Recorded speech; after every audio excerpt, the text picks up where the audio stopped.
Hi, this is Dale O'Shields, pastor of Church of the Redeemer in Gaithersburg, Maryland. Thank you for joining me for our devotional time today. So glad that you're a part of this. I hope these are being a blessing in your life. I hope you're sharing them with other people as well, maybe encouraging them to subscribe to our daily devotion time. I want to talk to you today about resets. That's what our focus is this week, and we're particularly talking about times in life when you need a reset.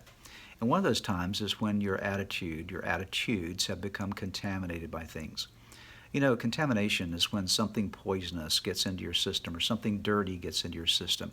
And there are times that poisonous things or dirty things will get into your attitudes.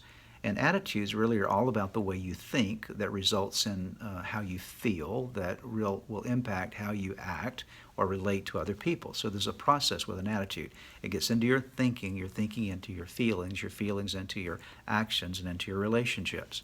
And when something poisonous or something contaminated, dirty, gets into the way you think, it's going to always affect the way you feel, which will always impact how you act, which will always also impact how you relate to God, to other people. And attitudes happen just by choices that we make, by the thinking processes that we entertain, or by the people that we're around.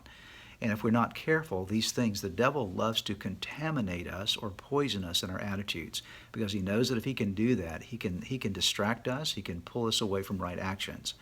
And what I want to encourage you to do today is to think about where your attitudes are. Have they been contaminated by something? Have they been poisoned by something? Do you need a reset button on your attitudes? If you do, there's a great prayer that you can pray. The psalmist David talked about this prayer, gave us this prayer actually, in Psalm chapter 51. It was after a time of difficulty in his own life, and he wrote these words, "Create in me a clean heart, O God, and renew in me a right spirit." I want you to particularly note that phrase, renew in me a right spirit. See, your spirit really is your attitude.